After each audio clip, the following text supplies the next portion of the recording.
Okay. Yeah. Hey, everyone. Welcome to The Road Taken. I'm Priya Rangaswamy, and today we are going to be talking to Mariya Topchy. Mariya is a senior manager of decision sciences at Travelers, and she is also the author of a very popular, well-researched, and very well-written series of posts called Dear PhDs series on LinkedIn, which is followed by thousands, and where she helps people transition from academia into from a PhD into the industry. And she also offers guidance, career guidance, and help for those who are reaching out um, based on her own experience. And on a personal note, Mariya and I go back to our days as PhD students. Though we both went to different schools, we met at academic research conferences, and we encouraged each other in our respective presentations. And from what I've seen, she is one of the most eloquent and charismatic presenters. And she's like one of those storyteller presenters who can take a very what could be a very potentially boring academic research presentation and turn it into a very vibrant and a very interesting one. And hopefully I can get there someday. But today we are here to talk about her journey from being a PhD student into a senior manager decision science, which I think is very interesting and inspiring. So continue watching if you'd like to learn what a decision science means, what a decision scientist does, and how you can also successfully transition into one. So with that, hi Mariya, welcome to The Road Taken. How are you doing? Hey Priya, thank you for having me here. Yeah, I absolutely love your introduction. It's been a while. It's been a while, definitely. I think how many years? 3, maybe 4 years ago? I'm not really know at this point. Since we graduated, I think I, 2 years. Yeah. no, I mean like how long we've known each other. Like we've met like since when Uh, we're still in the program. So it's like 4, maybe even 4 years, I don't yeah. Yeah. yeah. Yeah, it's been a while, but yeah, great talking to you, and happy to see you, progressing well in your career. So let's start with talking about your career, right? Can you speak a little bit about what decision science means, and what does a decision scientist do in their day-to-day job? It's really interesting because I feel like even now, if you go like to LinkedIn and try to search for decision science, you will not find as many like open positions or open roles. And I think a lot of them would be like focused in like maybe financial industry, insurance industry. But another interesting thing that they would be all over the place. And it would sometimes feel like that, maybe even decision scientists don't know what decision science really is. So let me kind of speak to what decision science is in my organization and what decision science is when we talk about it from the perspective of the data analytics and from the analytical perspective, because I also know that there is some engineering focused decision science which I think is a little bit different, and I definitely don't want people to get confused here. So what we do in decision science is we're using data, like analytical approaches, different quantitative techniques to analyze the data that our business has or has collected to make better decisions, to help the business make better decisions. And if you think about it, like about the how businesses make decisions, right, it starts with a lot of planning and a lot of understanding like what do we need to do, and like what are those decisions are. And we can help in that state. Like my role, someone who is a decision scientist, can help in that state by analyzing the existing data and saying, hey, this is some of the potential issues that current product, for example, has, right? This is based on the data, this is the gaps that we can fill, right? And then like once this is brought to the business, right, we can say, okay, now that we know these are the gaps, let's figure out the best way to fill those gaps. And someone in decision science position, again, can use the data and quantitative techniques to figure out what is the best, solution to the problem, to like what's the best way to fill those gaps in the product. And then, once that determined, that product is, created and brought to market, decision scientists would be the one who will monitor how that product performs. So, we made those changes. Did those changes inspire the market reaction that we anticipated or wanted to? So I work at insurance industry. I work at Travelers, and we are focused on insurance. So someone in decision science role would be using existing insurance data to help either uh, either grow or improve profitability of the insurance company. Okay, okay. And so when you talk about this, can you take like maybe one specific project and talk about like a specific issue? You talked about different kinds of decisions that you help the company make. So what might be an example of a typical decision? Sure, let me just take something like kind of hypothetical, right? um let's say we have existing insurance product. Let's say it's a boat insurance, right? And we know that that product is outdated, right? It's been like we haven't looked at it for 5 years. It definitely can be improved, right? So what I would do is I would take the existing data and I would, for example, see, okay, let's look at our customers, right? How do they look like? What's their age? How many boats they have? What kind of boats they have? So I will try to like understand all those things, right? And potentially, I will look at, for example, close rate, right? How many people quote with us and how many people end up buying insurance. And perhaps I will see that, hey, there is areas which are either incredibly high or incredibly low, and that can, point out to some opportunity or maybe issue, right? So based on that, I can then bring it to my business partners, who are more, making the decisions about, okay, what should we actually do with the new product. Like they're the ones who would be creating, implementing, responsible for the performance of that product, whereas on my side I would be only responsible for monitoring and helping them making a decision. It's really different from academia. Like now, as I'm like kind of keep talking about it, I feel like I definitely didn't understand as much just year and a half ago when I started. Yeah, yeah. But that sounds very interesting. So when you talk about like this specific problem, right? When you say like your customer demographics, or how many turned actual customers and all, who does someone within your company come to you with that problem, or how do you start looking for problems and solutions?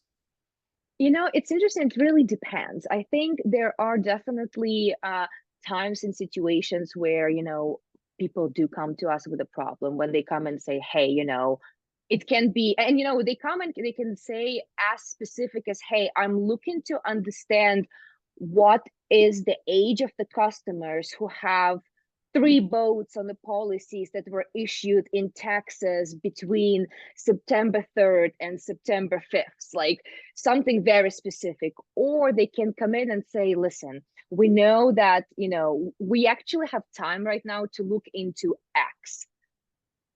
What do you think? Like, so it really depends. And I think that's what the beauty of the decision science role comparatively to the data analyst, or maybe, some other, analytical like data roles, is that it's really broad like that. I feel like in this role, I can still do not research per se, but the problem solving that's inherent in academic research, where you have, especially if you work with data, and that's, when you try to figure out what model is that, and like what fits, and all those things, like that still exists in my role, and I really like it. Okay, great. Yeah. You talked about other roles that are different from the decision scientist, like data analyst, and but I believe if I'm not wrong, a decision scientist is more of a recent job that has a recent, or maybe like last few years. But before that, I've seen data scientist was a more popular role. So is there any difference between data scientist and decision scientist? That's a good question. And I think that my best answer is it depends. And it depends on what how company defines that. Because in our company, yes, there's a difference. Data scientists are more focused on building the models that will be used in production. What I mean by in production is it's a part of the product in a way. It's the models that in some way are a part of the insurance product, if that makes sense. The models that I built, they never make any decisions. They never interact with customer or anything. They're more about me helping business partners understand what's happening, understand what could happen, and shift through scenarios and things like that. So, but if we think about like more kind of overarchingly, I think there are a lot of companies where data scientists would do things that I do. And that's why it's really important to read the job descriptions when you're like going through this process. And it's really important to actually, during the interview process, to ask the right questions to understand what is that role that you're applying for, because, you know, Yeah, it's really company specific. there can be an overlap. This, yeah. Yeah, yeah. I understand this correctly, in the same example you were saying, a data scientist would be someone who, let's say, a customer comes to a sales rep for an insurance quote, and the sales rep runs some models to give the customer a particular price insurance. So that model would be built by the data scientist, but a decision scientist would be, so like in your role you will be solving some problem for the business, like how can I increase my customers, or why are their customers leaving? Is that a good understanding of the difference? Let me give you an example from a different industry, just so I just in case not, revealing any secrets. Okay. Let's imagine Spotify, right? You know how Spotify have this like mechanism where they recommend you the next song, right? Where you can say, hey, just like shuffle and recommend me the next song, right? If Spotify has both data scientist and decision scientist as the role, data scientist would be responsible for creating that algorithm that will be recommending you the next song. Decision scientist could be the person who, after you listened the playlist and you skipped some songs and didn't skip other songs, will take the data and analyze it to say, you know what, is it time for us to change our recommendation algorithm? Is that algorithm not good anymore? So that's the difference, if that makes sense. Yeah, sure, absolutely. And so you mentioned a lot about quantitative models, right? So what are some of the skills that someone who is, wanting to become a decision scientist should have? Like, and can you talk about the must have versus the nice to have skills? Yeah. I think like I think when I think about the three like skills that a must have for decision scientists, it's kind of a threefold. It's statistics, and by statistics I mean more like a more like quantitative toolkit, and it's not necessarily like knowing complicated like GLM, all those like logistic regressions. Like that's good to know, that's great, but I think I'm talking more about understanding, okay, like how do we identify if someone is an outlier, right? What's the way to make sure that I can make like compare, my like let's say my sales before and after I implement something, and that's a meaningful comparison, because we always can provide a number. Like I can always give you a number. You can ask me a question, I'll give you a number. I can massage the data and give you a number. But the true kind of value comes from me knowing whether that number is the right number. And that's like when what I'm talking about, kind of statistics part of it, right? So knowing like what to exclude, what to include, right? Not even necessarily knowing like models per se. Second thing is business acumen. And that's kind of, I kind of talked a little bit about in the statistics part, right? Like, because you need to know, like, you need to understand how business works to even understand what, for example, you need to include in your sample to compare. Like, it's, as a decision scientist, there is a very big emphasis on understanding how the business works, how the products are made. My business partners do not really expect me to, or like they do expect me to know those things, because my value comes from not just like providing a lot of numbers, but me looking at a lot of numbers and knowing which number to bring to them, so they should pay attention to.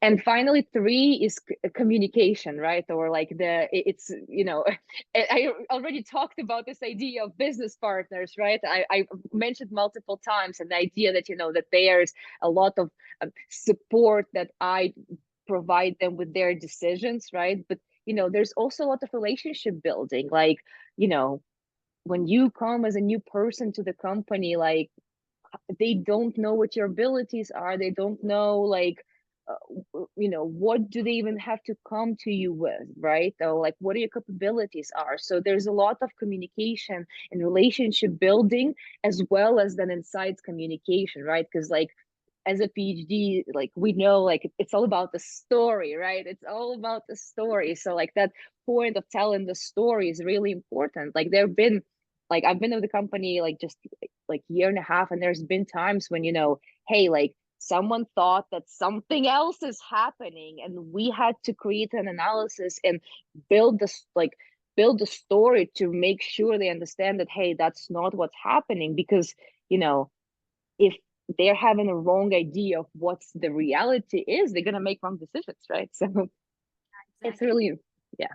So that's the three must-haves, I'd say. But, part of it is, of course, the coding. Like, that's, I guess that's part that's kind of inherent in the statistics, maybe part for me. I'm not really sure. But, you got to know, some kind of language to do this analysis. And when you are in the industry, SQL is really important, because that's how you interact with those enormous databases.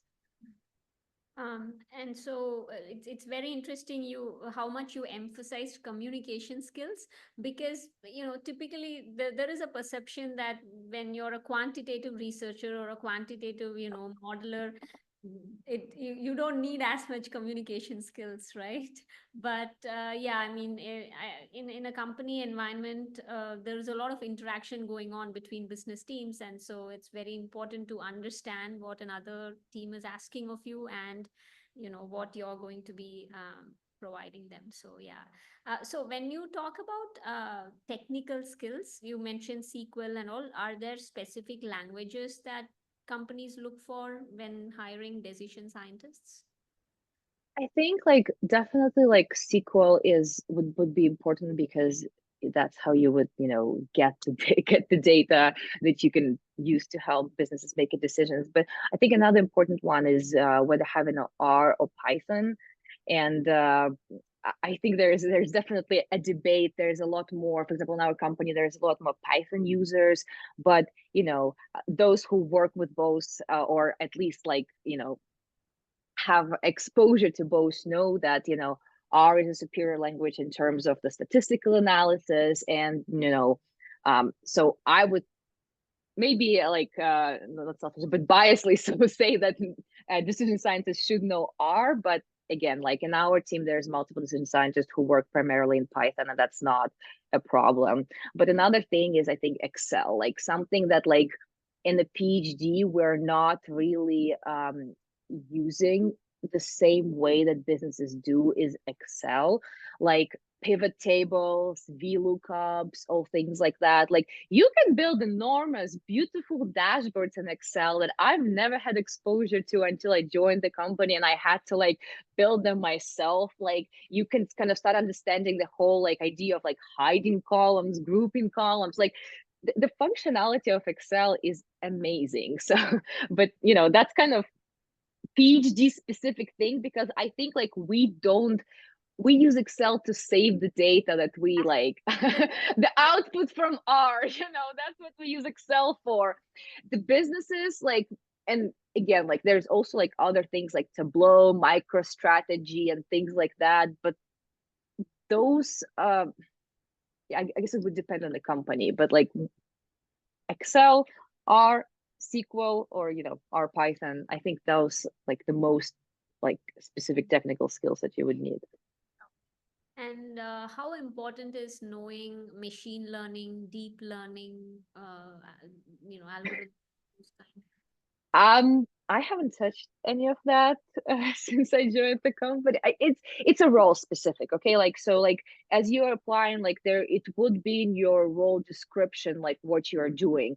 For decision scientists, there's like no need for that. But again, like hey, the more you know, the more exposure you've had before, the easier it is for you to see problems and solve problems because you know just sheer exposure to all those different techniques and understanding how it works can help you implement something much simpler, so not I don't think it's important like in the roles unless it's specifically like the what's the name the job description talks about and specifies that. So yeah. Yeah. And so, let's talk about career progression for a decision scientist. So you are now a senior manager in decision science, but for someone who joins at the at the beginner level, how does upward mobility look like? So a lot of in decision science, and a lot of our decision scientists come from a leadership development program, which is pretty much the entry level program when they start as a consultant. This is like the entryest level. You can also start as a consultant, kind of not through the program, but I think like throughout years, like company have seen a lot of success with that. So like that's how the hiring kind of works through it. But okay, yeah, like, besides that, the first level is kind of a consultant, right? After the consultant, there's a senior consultant. None of those levels either you wouldn't like be leading the project by yourself. You might be just doing some little things, right? And you're not like leading the people in any way. So like you are your independent contributor. That's what kind of you're doing. Then the next level would be a manager. That's when you're what's the name you can now lead the project by yourself, and maybe you would have direct reports, so start building like a team. Then there's a senior manager. After senior manager, there's director, senior director, and all kind of the way out. But it's interesting, the progression, because in companies, progression does not only depend on the performance, it also depends on the business need. And the business need, I mean, like, is there more work for you realistically, right? Is there a way to justify now a business paying more money as the next level for you? So it's a little bit, I guess, there is definitely a lot of things about how the corporate works that someone who is transitioning would need to learn and would need to take time to learn, because it's really different from how academia is. Mhm. Yeah. Yeah, that's interesting. And you also talked about a people manager route and subject matter expertise, a technical route. So can you shed some light on that? Yeah, I don't know if the decision science per se does that. I think this is more data science specific. But in a data science, there's kind of two, and again, let's say like that. It's really, I don't want to say data science because other companies might have it differently, but it'd be like that. In the data roles, there could be two routes of progression: as a independent, as a subject matter expert, and as a people leader. As a subject matter expert, you are going to just I think continuously get more responsibility in terms of the project size, right, and the project importance, but you would not be leading any people. You won't have a team under you that you have to manage. do performance reviews for, and all those things. On the other side, there's a people leader where you're progressively kind of gaining more, like spending less and less time actually doing things. So you're not solving problems as much. You are more either traffic light controller for the projects, or, also like, a leader, or for the team. You're helping them solve things. You're also the one who is building the relationships with the other, areas of business. So it's a different, like, it's a different I think it's a different skill set is required in a way. Of course, you need to understand, the technical side, but you no longer have your like hands, touching the keyboard. I mean, I'm exaggerating. Of course, you may be doing little things, but like not to the same extent. Little bit. um Yeah. yeah, yeah. And are there role or title differences depending on your education? Like for you as a PhD versus someone who becomes a decision scientist with a master's or as an undergrad? Because like the business acumen, which you mentioned as a necessary skill, Mhm. it may be different. Like as a PhD, you may be having much more of a business acumen than someone who's out of an Yeah, undergraduate program. absolutely. I think, uh, totally. I mean, it would be it would be wrong to say otherwise. But I think another important part is that, education is only one part of it, and maybe we're leaning too much on it, right? Because there's other like experiences that you've gained throughout. Someone can spend 5 years in PhD just doing experimental work, which on in the lab, which unfortunately is, in the decision science, the quantitative roles that I'm talking to would not be as useful, versus someone who've spent, maybe 5 years even working with like using data from two real companies. Hey, now you have actually real experience, and you've identified or solved real problems. You can position as a real experience, and now you can skip all those elementary levels, which someone who don't have that experience actually should go through and needs to go through. And because it's not only about the salary, right? Like that's something that, so is it something that I joining in the middle didn't really recognize at first, or realize? It's the fact that, when you start from the bottom, you've experienced every single level. You know what it is to be at that level, what is the expectation for that level, and what's to expect from someone above you. When you enter as a manager and you have people both above and below you, it's really difficult to understand what the expectations are from both sides, because you've never been in those shoes. And now you're, as a manager, you don't know how to act because you've never had a manager. Your manager is not the same manager because you are higher level. There's more expected from you. There's different job requirements. So you can't fully emulate what your manager does, right? So that's like a little bit complexity that I think PhDs or like whoever is entering in this like mid level, like I did, would face. So, but like I guess I'm not really answering your question. But back to your question, like of course, yes, education would matter on where you enter, but especially in the data driven, analytics driven roles, you can get the data off the internet and do the projects and show that you can do and things and can deliver things. You don't have to do it within the organizational company structure for them to be valid. And that's kind of the beauty of it. Because, Yeah. the you know marketing, I'm a marketing major just like you are, right?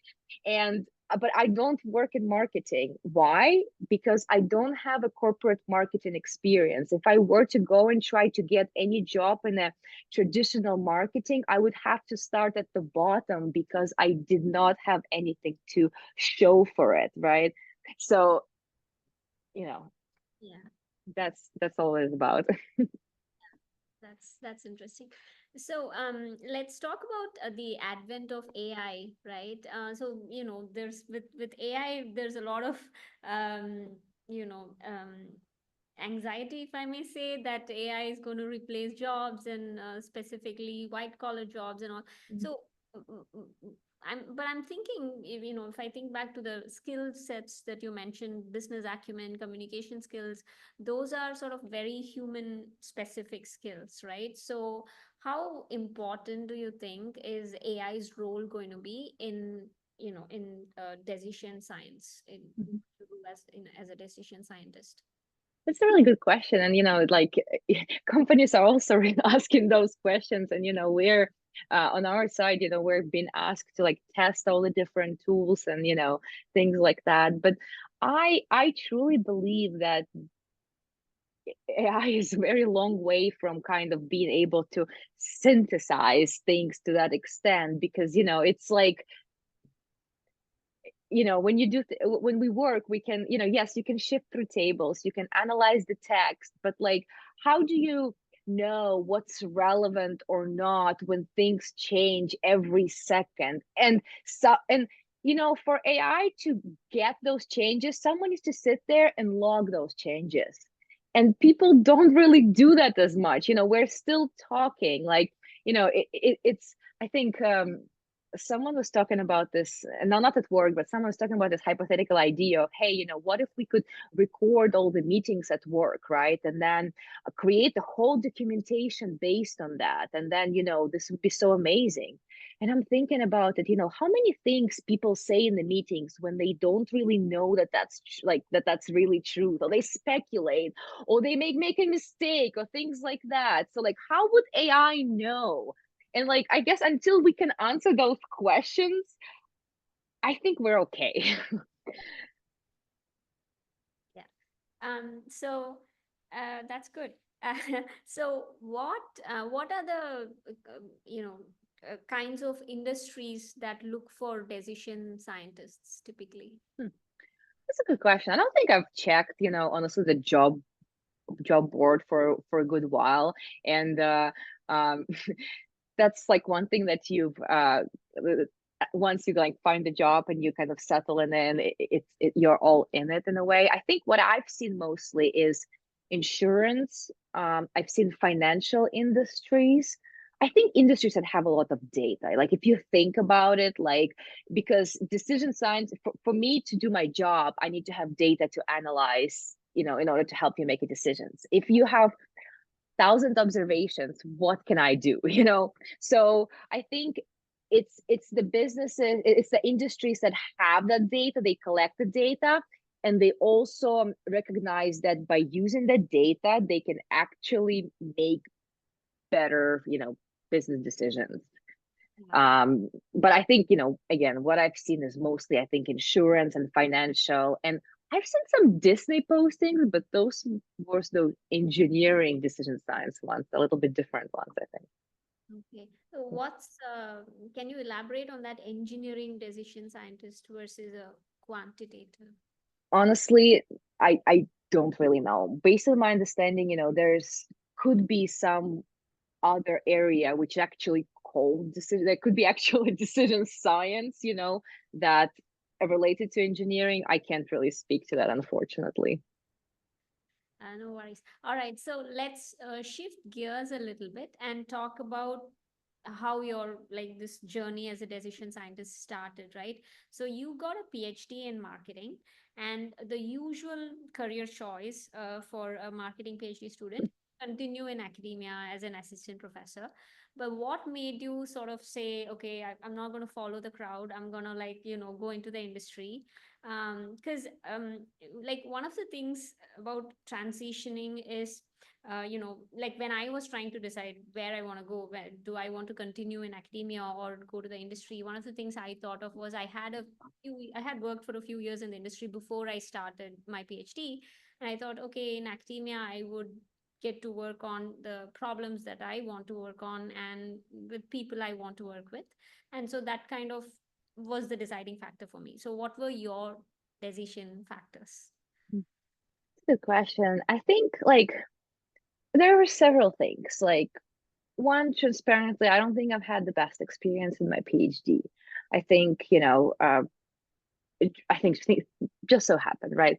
But two, I think throughout that experience, I also realized that some of the things that I would need to do in like as an academic were just things I didn't really like, you know, reading, like reading is difficult. Okay, reading academic journals is even more difficult, and I think at some point it just became more of a, highlighting and a copy pasting game in a way, that actually, it's a lot. The volumes are crazy. I then realized, I hate rewriting things. I like writing things the first time. I don't like redoing stuff. I like shorter projects. I hate going back to things. So, I think it's like that experience overall taught me that there is like multiple things in the academic, like that are inherent to the academic lifestyle that I didn't like. But also, big part of it was my mental health. Like I you know I always felt like I had to work. I always felt like I couldn't put it down. It was crazy to kind of, put so much faith into the project, and then, 8 years up front, it may work or not work. Like, I think that was just also too much for me. I like I couldn't imagine, like I was very like anxious throughout my PhD, and then I couldn't imagine being anxious for another 5 to 7 years until I get my tenure. And then, everyone kept saying that you will never get the tenure in your first job, so you'll have to do from. So it just seemed like so much. And then, I started looking at, the salaries, and I kind of, I think when I got into the PhD, like academia was paying a lot more than industry was. I think industry is now like accelerated just a little bit. Academia is still there. So like that was another part for me, that I was like,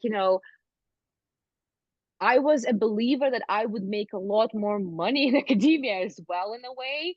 And that was not true. So like all the costs were not worth the benefits in the end. I think that's very well said. Like when you talked about, yeah, there is freedom to do what you want, but then yeah, there are aspects of that process which not which are not all thoroughly enjoyable, like rewrite. I like to say that, academia doesn't offer freedom, it offers flexibility, right? Because freedom is when you can close your laptop at 5 p.m. and not think about it until you next time you need to open the laptop, right? Flexibility is when you can, close the laptop, still think about it, go to the doctor and things like. So I think, like, yes, I missed the part in academia where you could be flexible. If you didn't feel like working today, you didn't have to work, right? But when you chose not to work, I could not shake off the feeling that I should be working, Yeah, and no, that was horrible for me. true. That is something everyone I can relate to, and I think most people, at least in the early part of the academic career, can very well relate. Um, so let's talk about like so once you decided that, yeah, you weighed your costs and benefits and you decided to switch, so how did you choose a decision scientist role? Were there other career choices you considered? I wish I had a good answer, good story to that, because I think there's a things that, there's things that I did, and there's things that I would advise people to do. Because I think the way I got to decision science was a little bit of an accident almost. I was just reading through a job descriptions. I didn't really, I realized really early on in the process that job titles can mean so many different things in so many different companies. So kind of, on the one hand, yes, figure out what kind of job you want to do and go for that job. But what I faced in the data world, that like there's so many different titles that kind of do seem to do the same thing, right? So what I was focusing on, I knew that like I would have a more success in a data or analytics driven job, because I've had a like I was quantitative researcher in my PhD. I did machine learning, I did, all those, fun things. I know how to analyze data, so I knew that that would be my best route. But then there were so many different titles that I could kind of pick from. So I think what I did is I was just reading the job descriptions, honestly. And To be completely transparent, like I got I think I got lucky in a way because I did not approach my job search process in a very structured way that I would advise people to do who are serious about it. I started searching for my job when I was even before I started finalizing my dissertation, just because I didn't believe that I would actually be ever able to get a job. And I thought that I'm just going to throw my resume to try. That honestly what was happening. I was just playing around with my resume to kind of see, oh, would anyone ever invite me for an interview?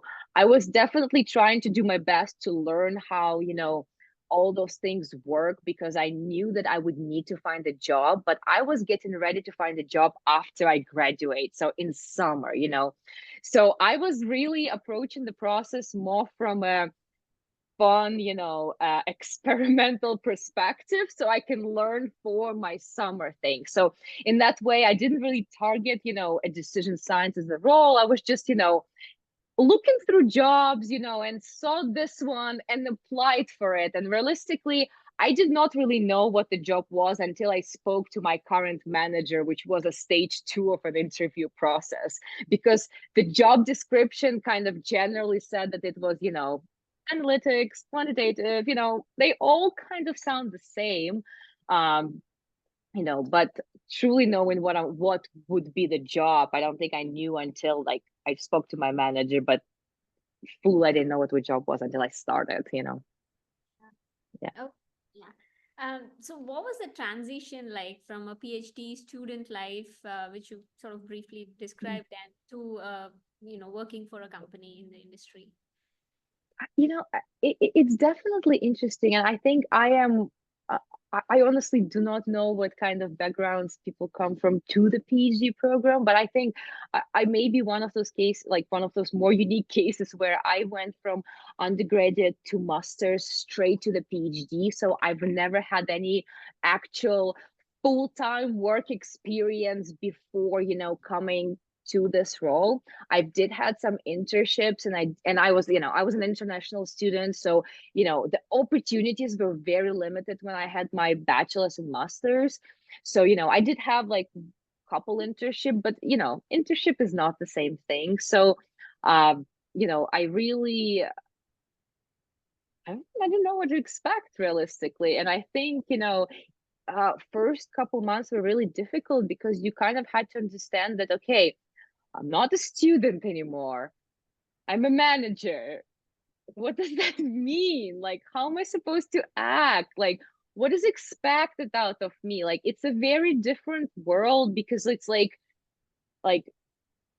you will be working with people. People will be asking of things, but you're not really, they're not your managers. You're not really reporting to them. So it's really difficult to understand what the relationships are there.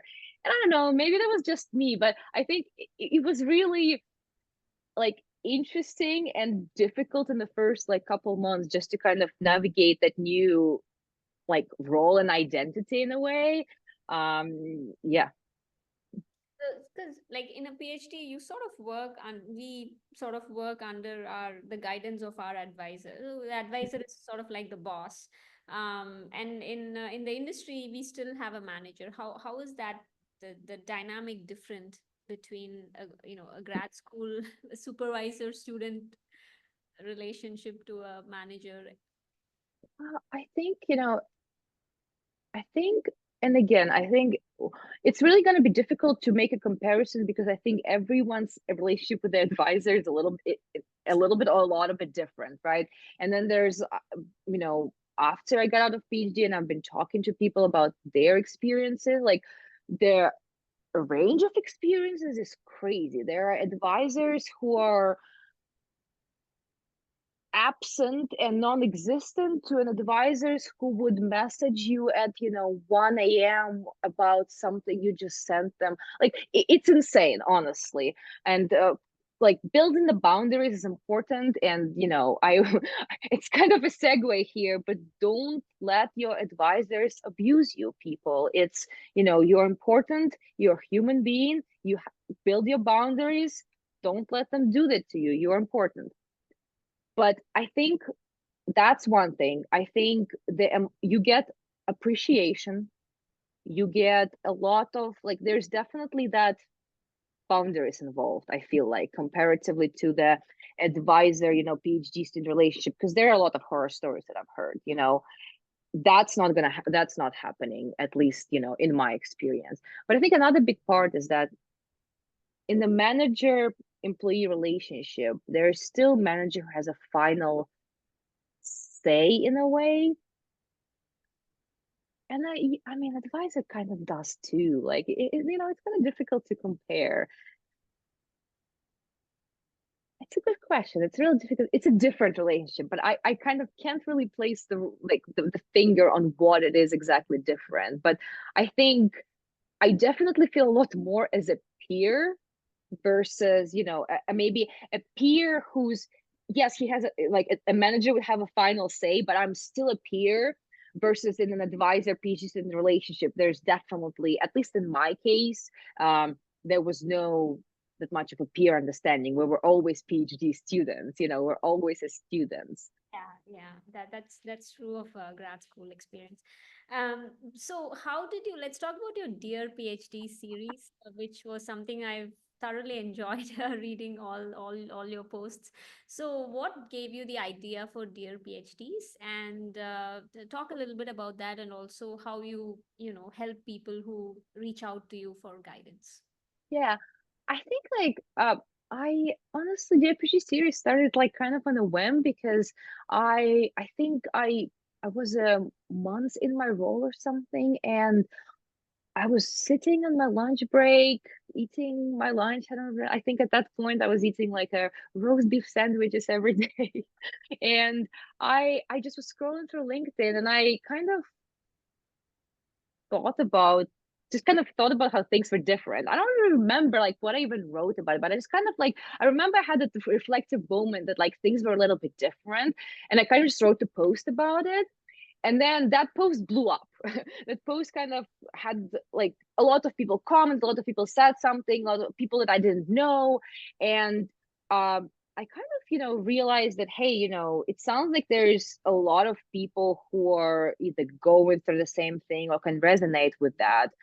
And then, like the next day, I was sitting on the lunch and I had another thought about it, and I just posted something else, and then, kind of some other people, liked it or said something, and I was just kind of, it just kind of snowballed from there. And I think at some point I wrote a post and I started with saying dear PhDs, and I think it was something about, I hope it was a motivational post. I don't remember, but it kind of worked out with that post. And I was like, you know what? That's kind of a really nice way to just kind of put it all together. Like, you know, it's really like what I'm talking about there is about my journey from PhD to industry. And, I can share something while it's still fresh in my mind. I just did it. I can still share some things that, that were helpful to me, or things that I found were, interesting or eye-opening, because, I didn't start with one-page resume. I didn't start with like a resume with no like academic jargon, or, conferences mentioned and things like that. It was also a process. And I just thought that I can share things, and it just kind of started, yeah, it just kind of kept going. Yeah, true. 'Cause it's very helpful because, like in a PhD, like the resume example you mentioned, academic resumes are multi-page resumes, and so when someone wants to transition into the industry, you pretty much start with no idea of even how to have like crisp, have a crisp one-page resume, which is what industry requires, right?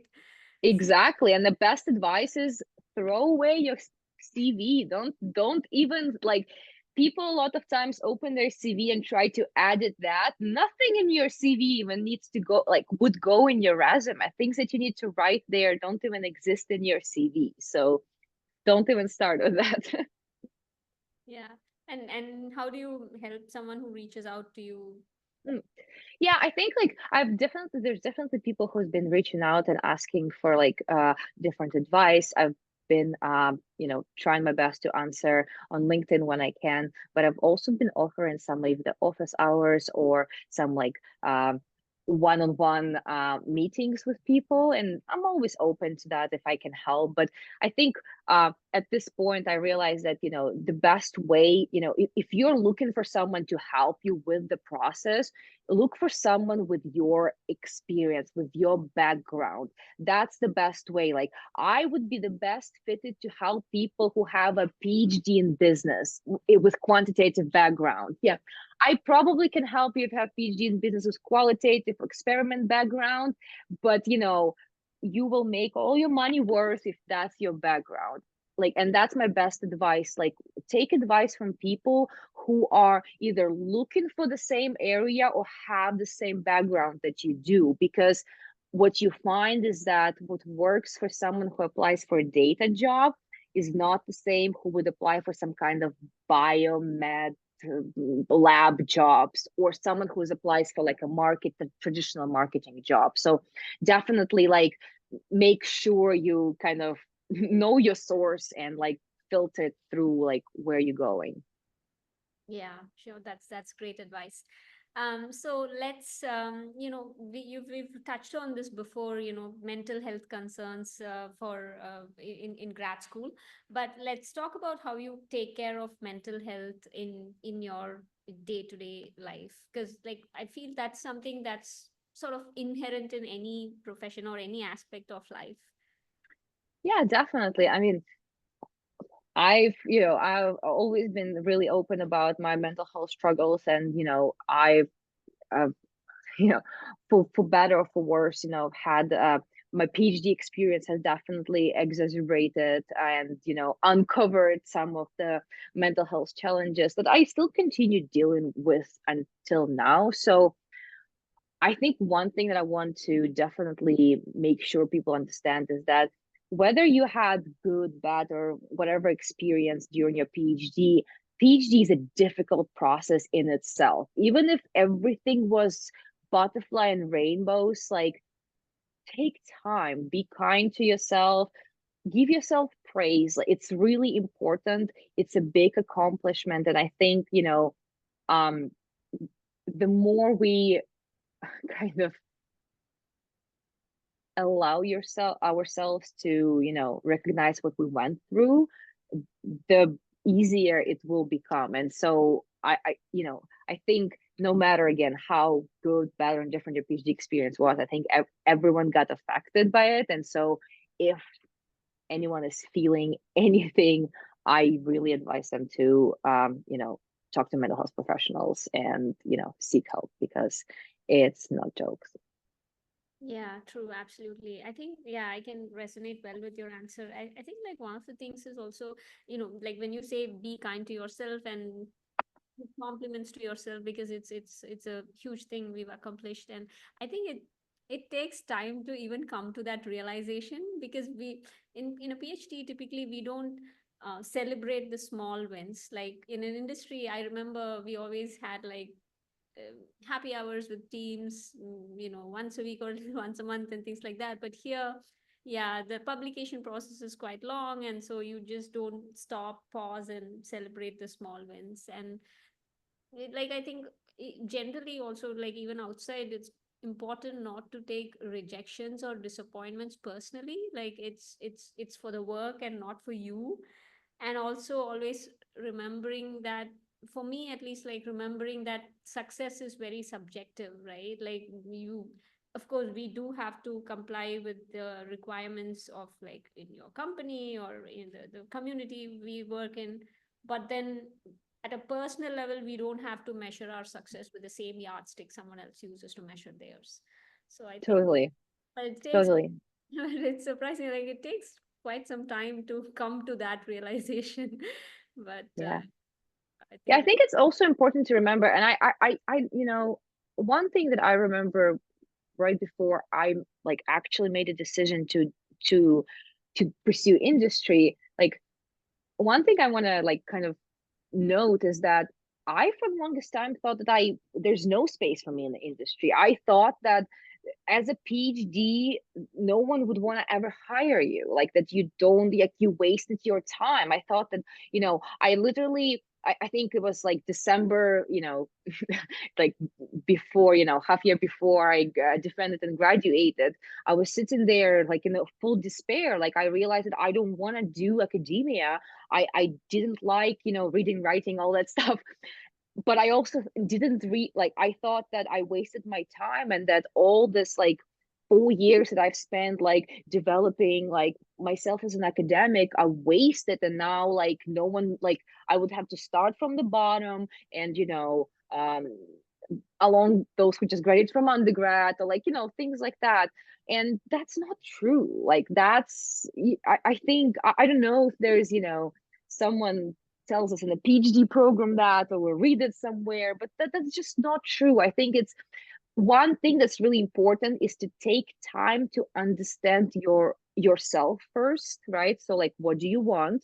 But the second thing, understand your audience, understand what it is important for a business that you try to get a job in, right? Because for example, in academia, what we care for is publications, right? All that goes into your curriculum vitae is just the publication. It doesn't matter how many rows of data you cleaned. It doesn't matter how many presentations you gave. It doesn't matter how many teams you led or anything. All that matters is that it was published. Well, guess what? What the companies care for is all those little actual activities that go behind the publishing. So even if your paper was not published, the fact that you did all the tremendous work, all those activities that led to publishing still matters. So, and I think for me was the switch, understanding that, realizing that was the switch. So like, I think my biggest advice after understanding yourself is take time to understand your audience, understand who are you trying to sell yourself to, is a bad way to say it, but like we're people, marketing people, who understand what I'm talking about, right? And like understand what's your value proposition, like what is those things that you did is valuable for those people. And we know that it's different people find value in the different things. So No, I think this is very important. Like it's also a segue into our last question, which was like, what advice you have for someone looking for a job. And so I think you talked about the transferable skills that we build as PhD students, right? Like I think I'm also reminded of one of your posts in your Dear PhD series where you talked about this, like how you build time management skills, and especially if it's your dissertation paper you're working on, you're sort of like the lead on the project. You're pretty much, taking the project and running with it. And so there are all these other skills that we have to be cognizant of, or that we build without knowing that we are building those skills, which are very important. Yeah. And so that's great. And so like just one, like when someone looks to apply to a company or a job, how do they find out if they are a good fit for the company? How do you assess that you and the company are a good fit, like a culture wise culture wise or in any other or aspect? otherwise, okay. Hmm. I think it's a really good question. I think there's two things you can do. You can either like do research beforehand, right? Like you can try to I mean, hey, Google the company, see what's in the news, see what's talked about, look at their LinkedIn page, like see what people post about them. Google the company name plus Reddit, see what's talked about on Reddit, what like normal people like talk about. Look at the Glassdoor. Another thing is, I think reaching out to people who work in the company, or most importantly, used to work in a company, could be really helpful.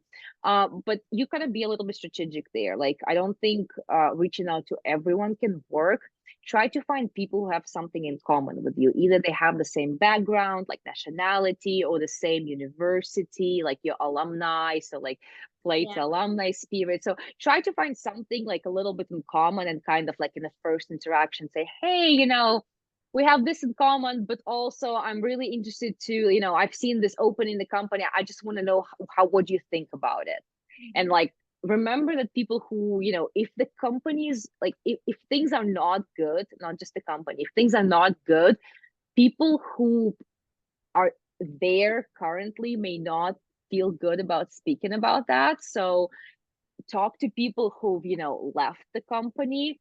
But another thing is also, if that's not the route you want to take, or if everything that you found says good, as you are in the interview process, as you are like, once you applied and got in, you are interviewing them as much as they interview you. Pay attention to how they treat you. Do they answer your emails? Do they play like some kind of games with you? Do they ask you to do a whole project for free? Never agree to do projects for free. You have skills, knowledge, and expertise that you it's not for free. You have PhD to prove it. Like, never take any project to prove your expertise. That, so those things tell you, like, the hiring process itself can tell you how the company will treat you. But also, as you interview, like, remember that people you got that who will interview with, they're just the normal worker, like, employees, right? They don't interview people all the time. They, like, ask them questions, see how they behave, like, ask them what they don't like about working in the company. Those all are fair. Like, it's as, like, I understand that, when you're in a position, when you're seeking a job, you kind of really feel like, oh, just please anything. But you're making a decision that, will affect some next time of your life. So, like, take time to actually do your due diligence. And, I remember when I was doing my interviews, one thing that stuck out to me is everyone I was interviewing with was in the company for 8+ years. Like, one of the people was there 24 years. And I was like, well, there's no way this can be a bad company if people are there for that long. Like, I still remember that. And, I mean, so far I don't have any complaints. Yeah, well, hopefully you're going to spend a long time there as well. So I think that really concludes our podcast. Thank you so much, Mariya, for sharing your knowledge and your journey. Mm, I'm sure this is going to be very helpful for someone who is interested in, a transition from PhD to a industry, or someone who is looking for uh, to become a decision scientist. So thank you so much. absolutely. Thanks so much. Bye.